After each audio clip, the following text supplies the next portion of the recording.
and good luck.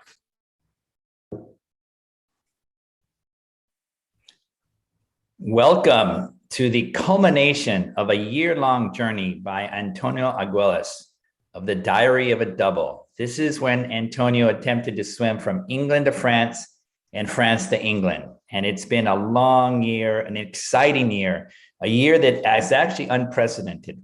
Antonio put on video, he explained to us every single thing he did: physical, mental, dryland training, nutrition, everything, his team, his mental coach, his Rafa, who was an incredible coach, the people on his boat. So I just want to know what happened, Antonio, and welcome.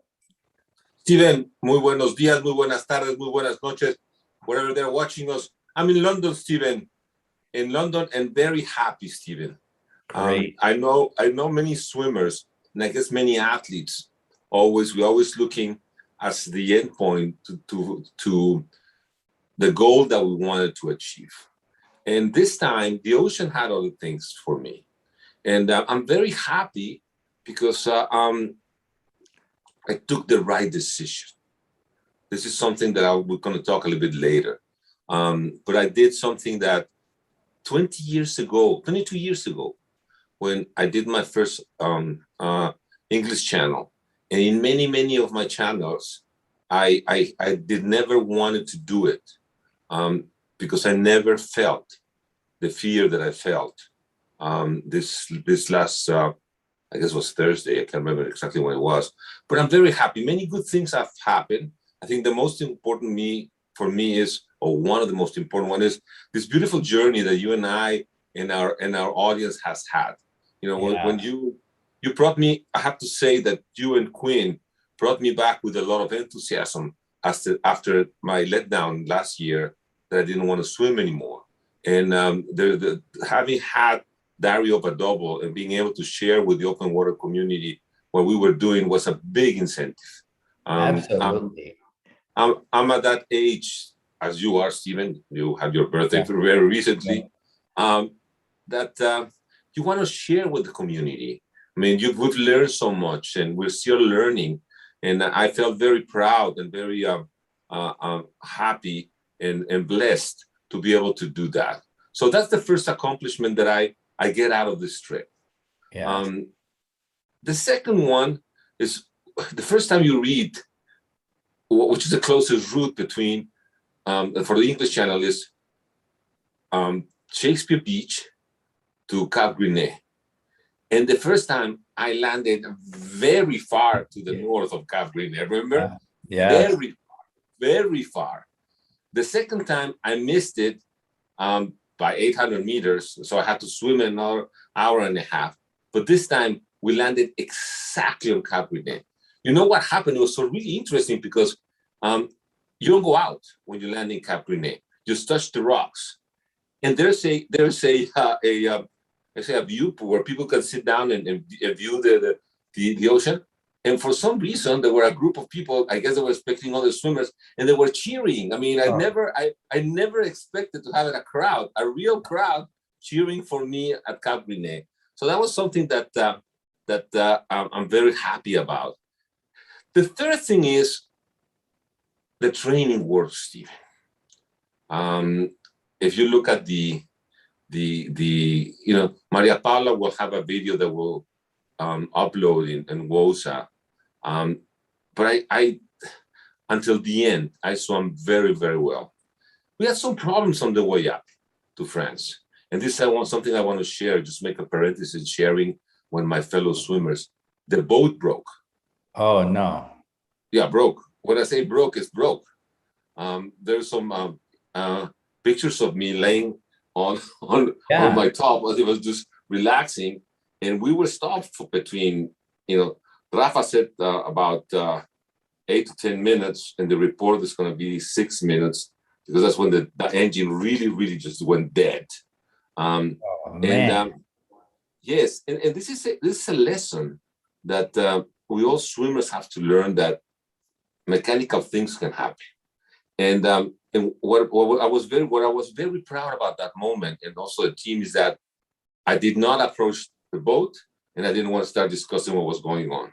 I mean, you have to understand there is nothing you cannot get. If you get pissed, if you shout, if you complain, nothing's going to change the fact that the boat is not moving, and you just have to hope that they get it ready. So they got it ready. We went to France. We came back, and then we got into a current. I was going 5 to 6 kilometers an hour. It was amazing. Wow. It was amazing. It was a lot of fun.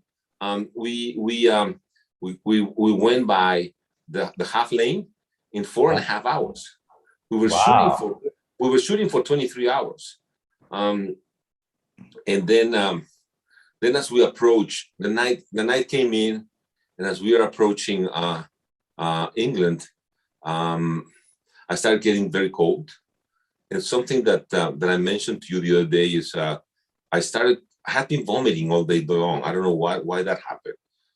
And I just it's got to the point where you always ask me the question is, have you hallucinated? Remember, you always ask me that. Have you hallucinated? And this time I did it big time, Steven. Oh, Acid time. You know, the three things that I remember, okay? If you see the boat that has on the back, they have like a plastic thing. uh-huh. I had seen so many containers going up and down that I thought it was a container ship. I thought it was a container ship, totally. And then suddenly there were monsters on top of the boat, with big monsters. I mean, just big monsters. So Rafa and Ariadna, my doctor, and Rafa called me several times to the boat, and they asked me the usual hypothermia answers, and it started getting difficult and difficult. Remember when you said that, I guess it was Forrest Nelson, that Forrest was swimming one way and the boat was going the other way? Yes. He Well, thought they were pirates. Yeah. So I didn't want to approach it. So that's what I started doing. And so the next time I approached, they said, it's your decision. Nobody's going to tell you what you're going to do. You keep on swimming as long as you want. And I knew that for it was going to be the right decision. And you know what it's really, you and I and many of our fellow swimmers have it in those positions where your muscles hurt, you're tired, but you know you still have it, and you just have to go through that stage and you'll be in the next one. But this one was different. This was different, and I didn't want to think that I was going to be invincible, because when the hallucinations and drifting of the boat, I knew I was in bad shape. And some things that happened, something else. It's the second time the first time I didn't finish the swim was also because I was throwing up.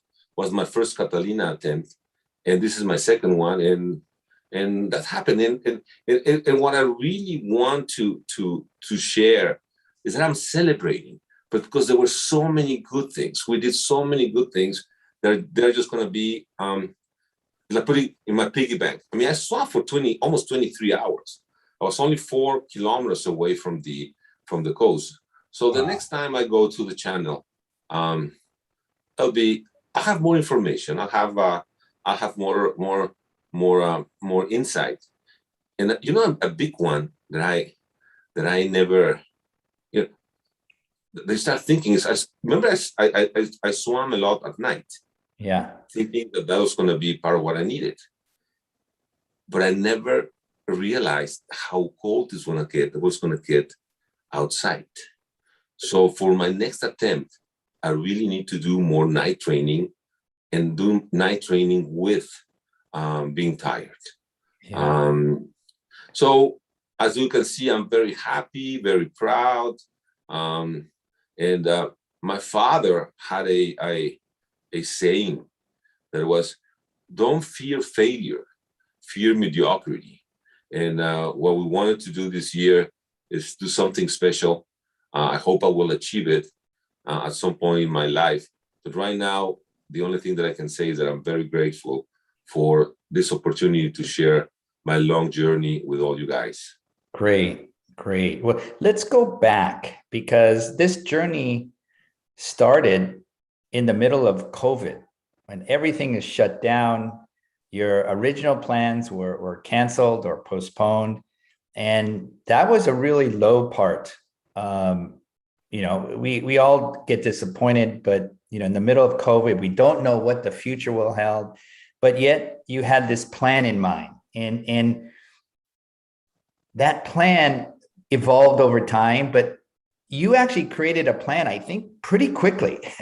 Your mental coach, your physical, you're working with Rafa, working with all your entire team. It was pretty incredible how you just sort of came up with this plan to attack the attack is not the right word, to attempt the double crossing of the English Channel. About what time was that? What month was that? What year was that? Well, last year, at the end of July, Rafa pulled me out of the pool, and he said, "We need to talk." And I said, "Why?" He said, "Well, you're very, very, very upset. You're very upset swimming." And I said, "Yes, I feel very devastated. I had trained for a swim of an attempt last year. And I said, I don't know if I want to swim again.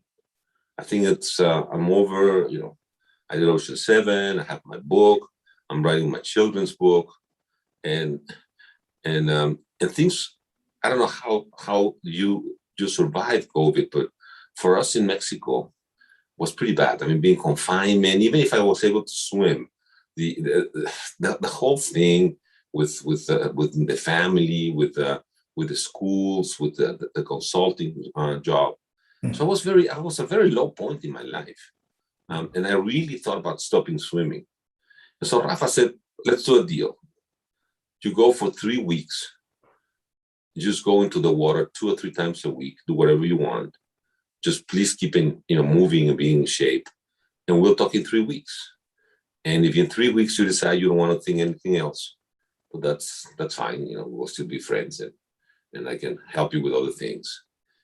And at some point, I said, well, what do I need to do to be able to go back?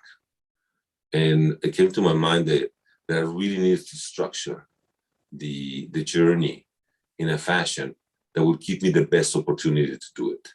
And that regardless of what would happen, we would have the possibility, because I wasn't even able to go to swim in the States for a while. Remember at the beginning of COVID that I couldn't. So the state was opening, I was able to go to La Jolla. And so I came to Rafa, I said, okay, what do we need to do? And he said, well, we need to do all the things that you know. But the turning point was one day you and Quinn, the three of us were talking, I was saying this, and you said, wow, what a great idea. Let's do a diary of a double. I always wanted to do that. Then you told me the story that one time you had tried and you did. So that was another big motivation, because it was, it's this part of me that I have decided in my old age that I want to share with people my life. And not because my life is spectacular, because just it's once you live, you have more information that you can transmit to other people. So that was a big point. And then we started traveling, and we started achieving, and I started getting fitter and fitter, and we were certain that it was going to happen. I never. The interesting thing is, I never considered that hypothermia was going to hit me. I thought about many other things that could happen, but never hypothermia. And I trained so hard in cold water, but that day it did. I don't know what happened to my body. I don't know what it was. It was something that I could not control, because all the other times that I've been in trouble, I have been able to control it. And that's very important, what I just said. You can't control everything in your life. And that's something that the ocean had other plans for me. And I'm happy he did, because he gave me some inside information that I did not have before. Yeah. Well, what I like about this journey, I love about this journey, is that you were very open. You knew what the challenges were. You trained for those challenges. in this one case, the challenge of cold water was greater than you, and you're still open to sharing. I think in our marathon, channel swimming, open water swimming world, we always celebrate the successes, always. You know, Sarah Thomas does a 4-way English Channel crossing, and everybody in the world wants to interview her. Or someone wins a gold medal in the Olympic marathon swim, and then there's many, many other achievements. And everybody wants to interview and learn how this person achieved it. But we never ever interview the person who didn't achieve their channel crossing or their marathon swim. And I think it's equally, if not more important, to learn from people who didn't achieve their goal than to learn how a success was there, because this is not a pool. This is not a controlled environment. You were looking at the jellyfish, you were looking at swimming at night, you were looking at, you did prepare very well for hypothermia. You trained in La Jolla, you trained in Aquatic Park. You also had to train in Acapulco, Las Estacas, warmer locations. Rafa did everything he could to prepare you. But at the end, on this one day, at this one time, this Mother Nature just was greater than you. And you're willing to share that openly. And I really, really respect you for that, because everybody can learn from this. And, but you had so many other obstacles in the way. Even getting to England this year was difficult. You didn't know if you could get into England, and, you know, the quarantine was such a problem. I mean, there are so many stresses on you. Yeah, you know, one thing that Rafa and I, we sat down, because I text him and I said, Rafa, I have still a lot of energy in me. I slept very well last night. I didn't have the what's the name of the enzyme that's for the shock? Not the adrenaline, the other one. I don't know. Let's just continue. Yeah. So remember, swimmers, when swimmers go after a big swim, they can't sleep because they have the shock thing. Okay. Yeah. I didn't have it. I slept. So I called Rafa and I said, Rafa, I still have a lot of energy. Why don't we go down and let's talk about what right now, you know, the next morning, we had celebrated. We had mariachi, so we relaxed. We went to dinner. That was a lot of fun, the mariachi. Yeah. Let's think about the things that happen. I mean, what do we need right now? We have to take 3 things that we need to do different next year or next night, because the boat, getting the boat is going to complicate it. Yeah. The 3 things that we learn. Number 1, we need to swim more at night, and we need to swim tired at night. Number 1. Number 2, we need to solve the feeding, because I think part of my vomiting was the feeding. But the third thing is, he said, we need to be able to do this without all the stress that we have. And unfortunately, 2 weeks before we left for Dover, Rafa's brother was killed. Oh, no. In a very, very tragic way.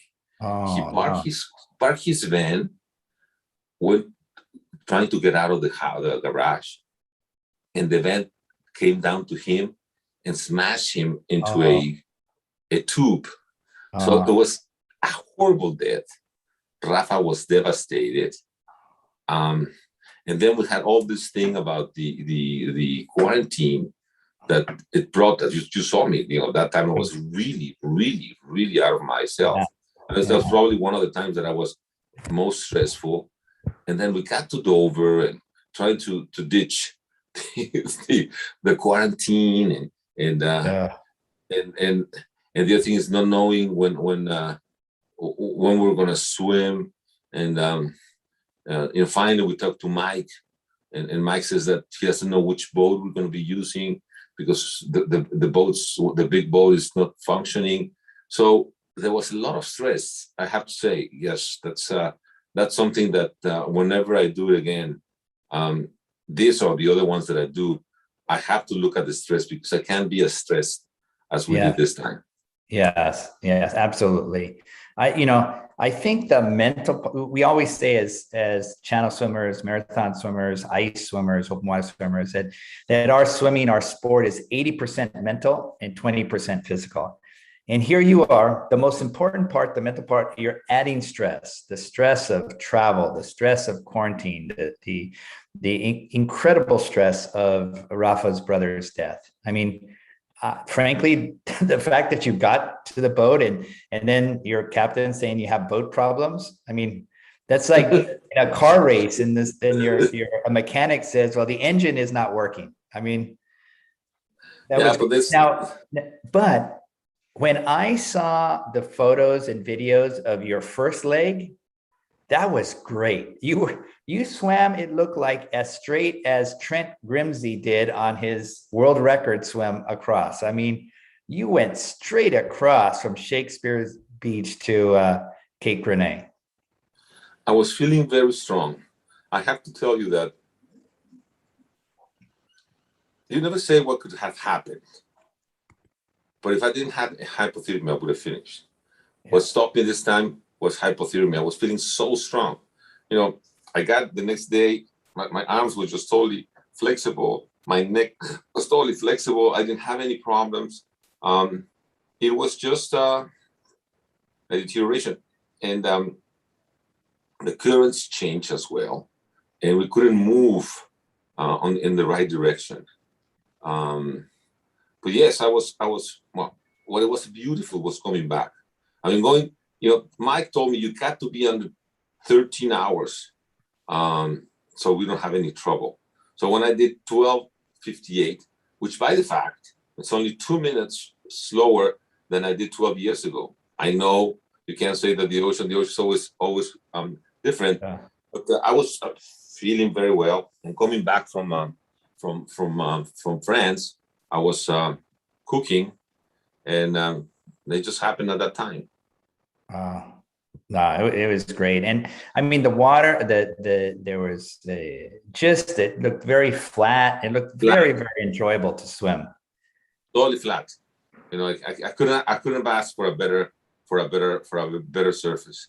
Yeah. And No, then, one, when, no, only a few times I had a little wind, but that's normal. No, it was beautiful. The water was beautiful. yeah. And then what, I know we were talking about when you got to the end of the first leg, so on Cape Renee, you were going to do some, re-grease, put some lanolin on and do other things. What happened when you reached Cape Renee? Did you just touch and go? Yeah, you have to touch and go because the rules is that you have to go out. Well, if I had reached a beach, I would have to go out and then come back to the water under my knees. That's the rules for the English Channel. So when I got to Cap Brunei, and there was no way I could get up because I didn't even get up. I mean, I just touched and they slammed the horn. There was at that moment I only had one concern. This part of the neck, when you're swimming, for some reason I get there's a part that I get the rush the most. So we had prepared lanolin in a bag that would just put my hand and put it like that. So I just got like that. I got another one and applied a lot of Vaseline. And I wasn't concerned about something protector or Vaseline anywhere else in my body. The laser, the white thing that I put, it holds very well for long periods of time. And I put it here, but it's so many times that I move my head that disintegrates here and here. And between my legs, it doesn't go off as fast. Got it. And what about your goggles, your polarized goggles? How did they? They were great. They were great. People started asking what goggles I was using. No, they were great. You know why they're great? Because one of the big problems when you're swimming is that they put the sunscreen all over your place. So at some point you're gonna touch it, or you touch your arms, and then you put your goggles and it's a mess. So not having to change goggles. I changed goggles when it got night because I didn't want to wear the light all the way. So I changed goggles and when it was getting dark. There's only one. No, those polarized goggles are amazing. The next time I see you, I'll give you one. I bought several of them. I'll give you one. They're really, really nice. Yeah. What is the brand name? The brand name is Zoom 3, I think. Oh yeah. It's for they make things for triathletes. But their goggles are amazing. Yeah. And the other thing that I had to laugh and smile, your team was sending photos and updates throughout the swim, and they had the team wore Mexican pro wrestling masks. I forgot what the name of it is. Let me look at it. Luchadores, yeah, luchadores. Yeah. So, and they, it was good for me to see that, because when the crew was relaxed and smiling, I knew everything was going well. I knew it. They were having a lot. We were all having a lot of fun. We had a friend who you've interviewed before. His name is Rene Martinez. Okay, yeah. And Rene is a very, very experienced boatman. So he asked me to be along, but he's very funny. He's the one who got the mariachis. Okay. Said, if you let me go with you, I'll bring the mariachis. Got it. They were singing, and they were keeping track of everything. But the whole idea was, and he said something. He said, "It's amazing the way you and Rafa communicate." He said, just by the eyes, the way you guys look at each other, you know exactly what you're doing. Just one signal is what's required to be able to change or explain. Yeah, the Rene's there with the glasses. Yeah. So yes, it was a great crew. Hopefully Maria Paula will have, you know what? My dragon flag was on the boat. So that made me very happy as well. And so Maria Paula will have a video at some point in the next couple of weeks. Yeah. What I love is, it doesn't matter what country, or you could be from the Czech Republic, you could be Hungarian, you could be Mexican, you could be American, Japanese, everything. Often when people show their flag, their country flag, or they show something cultural, like a mariachi band or a luchadores mask, it makes you very happy. It makes you, even if the water's rough or cold, or you get bitten, stung by sharks, usually that's a good time to show a country flag, to show some kind of cultural thing, because I think it touches you much, much deeper than somebody says, "Go, Antonio, go," when they can show. Yeah, it was a surprise. That's a typical Rene surprise. But you know, the other thing that I was thinking that day, and as any swim, I mean, I did very well during many, many hours, but at little crisis. And you know, I was thinking, Steven, that you guys were in the open water of the Olympic Games, and that day, something that was my goal for many, many years in my life was happening. And and this is something, just think about what I was just going to say. I had the fortune to swim the same day that the open water swimming of the Olympic was taking place. So 2 or 3 times during small crises that I had, I reminded myself that I wish I was there. I had been there in my younger years, and that now I had this possibility. I mean, just at 62, being able to keep on swimming the way I do and enjoy it and have fun and all the things that we do, that to me it's the biggest thing about the day. I mean, it's not about finishing at this time. This time was a big journey. I mean, it was not a small journey. It was a big journey, and that's something that we have to celebrate. And if I would leave a thought for today, or one of the thoughts that we can leave to all our swimmers that will be watching us, is, if you did everything necessary, and you're sure you did everything necessary to try to get your goal, and you don't achieve it, be very happy, because there was nothing more that you could do. I mean, if you have that satisfaction that you did everything that was necessary, there was nothing left, be happy. Be happy. You did not fail. You just learned, and next time it's going to be better. Yeah. And that when I saw how fast you went, you did 12 hours and 58 minutes from England to France, touch Cape Rene, and you started back, and you were pushed a little bit northwards as one with the tides were pushing northwards, but it was not dramatic. It was sort of like a little hill, it looked like. Yeah. And then you were coming in, and then suddenly I didn't see any more of the GPS tracker. And to be honest, I wasn't concerned at all. I said, oh, maybe the battery ran out. It's at night. It's no problem. I haven't received any information. I wonder. And I spoke with your co-writer, your good friend, Adam Skolnick.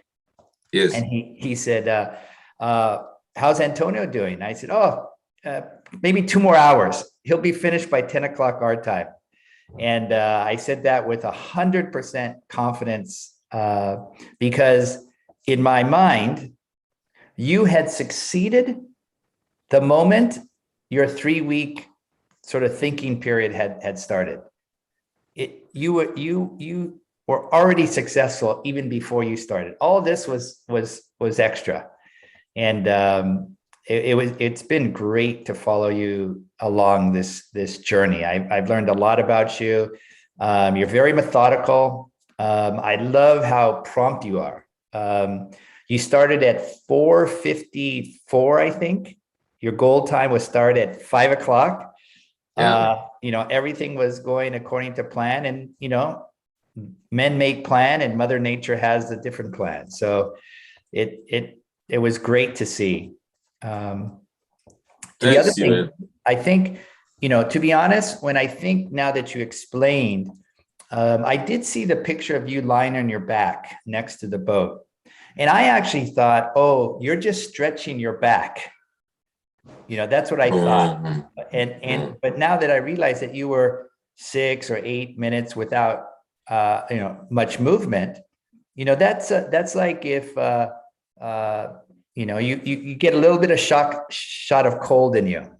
And that was another, factor I had to believe. Yes. And later on at night, some of the things happen, but that's something that remember I told you when I used to swim with Kim Chambers, Yeah, who by the way was following every single day. She wanted to know what was going on. Kim loved to stop talking to people, and I said, Kim, I cannot do that. I get cold. I mean, yeah. I have to move. I mean, you got to keep on moving. If you keep on moving, nothing is going to happen. But the way you lose heat, at least the way I lose heat the moment I stop, is tremendous. I mean, I can feel how I'm just getting cold. Yeah. Oh, there was several of those moments that we'll talk about them another time. Yeah. But right now it's a day to celebration, Steven. Yes. It's a day to celebration. Yeah. And your celebration just isn't about you. You were there with your friends, your good friends, your wife, and now you're going to continue this journey. I understand you're going to Paris.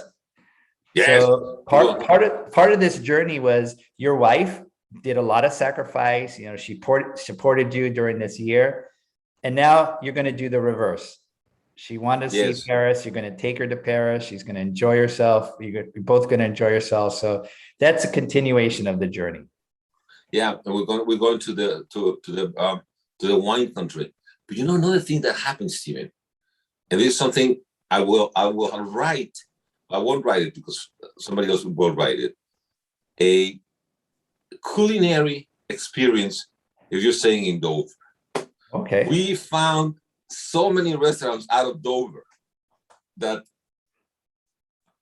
it's not that bad anymore. I mean, you can go and eat something. But the other thing that happened is that I met a lot of fellow swimmers from Dover in England that were there. You know who was there? Abigail, the Czech swimmer, and she texted me and said, "Well, I'm here." And she's doing this triathlon, and she swims the English Channel, goes on a bike, and then runs all the way to Czechoslovakia, to Prague. Really? And, yeah, she's doing that now. So I had a beautiful conversation with her. Courtney was there. Finally, Courtney was able to do her double, which was outstanding. I met several other swimmers, fellow swimmers, and that's a great community. And you know who was charming? I had never had a chance to talk to him because I guess he's very shy. I mean, the way I'm not shy, he's very shy. Kevin Murphy. I mean, to get Kevin, some words out of Kevin, you really have to work with. He was very, very. I had breakfast with him. He came to the party with Kathy, the treasurer. Yes, now it's time to go. And you know that I lost my phone this morning. Oh no! I left it on a taxi. Well, then that's okay. Then you could be with Lucia and just forget the rest of the world. Yeah, and finally, it's another story how I got it back. But for 3.5 hours, I didn't have a phone. And when I finally get the phone, Lucia asked me, why you didn't even think about your phone? Why you didn't want to go and find your phone? He said, Lucia saying, if I had been me, I'd been just going crazy. I said, I want for us to be together for the next 2 weeks. And if I don't have a phone, there's nothing that I need to know. And if I really just think about when we didn't have phones, if they really want to talk to me, and that happened to me one time, I got the president to call me when I was on the trip, and they know which hotels I'm staying. They can leave me a message, and when I get back to the hotel, I will call them. So it's a great sign that I need to disconnect for a couple of weeks. And when I come back, Rafa and I are going to have a talk on what our plans are. But the only thing that I can say, Steven, is that there's still many oceans to go. Yes. I'm not going to stop. I enjoy it so much. I'm very happy, and I want to keep on doing this until I break. Kevin is now going for the oldest man. Okay. On a one way. So I said, let's keep going. I mean, I'll follow you. So it's a lot of fun. Dude. Yeah. Well, you did bring up Courtney Motes-Polk. She did the two-way English channel. I think it was like 27 hours or so. 27. But that was her 5th attempt. So she failed 1, she failed 2, she failed 3, she failed 4 times. And on her 5th attempt, and that's how difficult it is. And she's an extremely accomplished swimmer. And it took her 5 times. And you know, the other thing that she did is the first person in the world to do the Triple Crown 2 times, back and forth. Yes. Did you write an article about that? Yes. So she did what we call the double Triple Crown. So she did a double crossing of the Catalina, a double crossing of English Channel, and then she went 2 times around Manhattan Island. So, I gave her the book and congratulate her. I knew the story that she hadn't finished some other times, and she's a very good friend of Liz Frey. Yeah, and they're very good friends. And so I Nora was here. I was there at Dover, so we had some. It was great. I was really happy because she's going 5 times. Yeah, that was really nice. Yeah. Well, Antonio, it's such a pleasure to see your smiling face again. And we still see, the goggles are dark and you're very yeah. I don't, my dermatologist always gets upset with me because he says I have to always put cream on my face, sunscreen. But you put sunscreen on and swim like this, and if by any chance you get the sunscreen in your goggles or your eyes, it's gonna be a long day. So I have a very respectable tan. One thing, the next time you won't see, this is my last time with the beard. Okay. It's gone until the next pirate episode. Got it. And please thank your dragons for us too. Yes. Yes. And everybody who kept you nice and warm for 23 hours. Yeah, they were here, very, very, very accompanying me, and I brought some caps to Dover. Hold on a second, Lucia, Ben. I brought some caps to Dover, and so people were fascinated about the story that about the dragons, and so here's Lucia. She was, we have to to thank her for all the support. The captain, thank you. Thank you for your support also. Yeah. And please enjoy the rest of your trip. It'll be wonderful. Of course. Thank you very much. We will. Yeah. Okay. That's great. Thank you. Bye. Do we have any questions, Steven? I think you've answered all that we need to ask right now. Okay. I think this will all have even more meaning after you have a vacation and you can be relaxed and you come back and you start thinking with Rafa, what's next? I think you'll be able to, upon reflection, understand many things and the burning desire you have within you to continue. That's great. I will, and now, as you know, I'm hyperactive. Now I need to find out what to do on Saturdays mornings at 1 o'clock. We'll have Diary of a Double. Yeah. Well, have a great day, great weekend, and thank you very much for this opportunity. Okay. Abrazos. Take care. Bye. Congratulations. Gracias. Bye.